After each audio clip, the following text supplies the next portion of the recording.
Endi al-asaba bin nafs dedik. Asaba degan kim u desak, asaba bin nafs, asaba ma'al g'ayr, asaba bil g'ayr deb bo'ladi.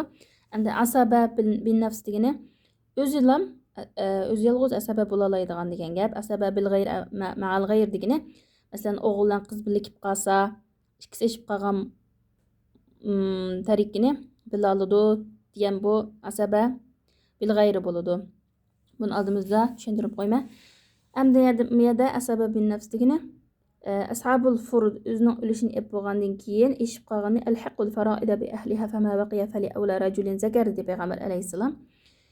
Mushu Qur'on Karimda Alloh taolo ulush nasibasini bayon qilib bergan 12 turli kishilar o'zining ulushini ep bo'lgandan keyin yana bir narsa eshib qolsa, kim oldi desa, bular oladi. Oladigan kishilar kim desa, mana mushular. Erlar, hammasi erlar, ayollar yo'q.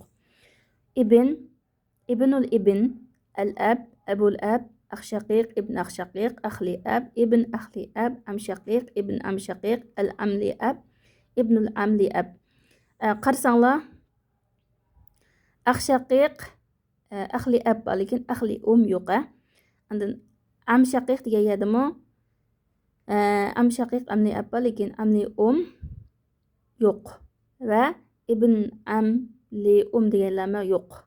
Ana tarafdan olmaydi degan gap. Ya'ni asabalar chuqur yodlaydigan narsalar shu. O'g'lining o'g'li, ya'ni qizlar aralashib qolmasligi kerak.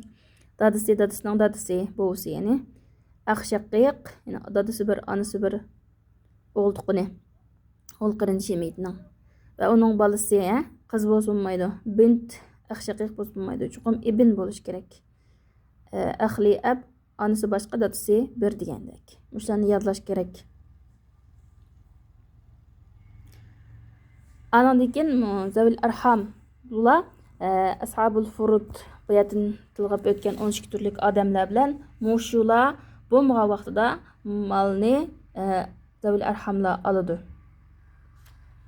Masalan, qiz valniki balasi degandek. Bintni ashabul furudning qatori tuzildik, lekin bintul binit va ibnul binit masalan deganlar rahimiy bo'ladi. Ya'ni ashabul furud bilan asabalar yo'q chaqda oladiganlar bo'lar. Buni hozir yana oldimizda so'zlaymiz.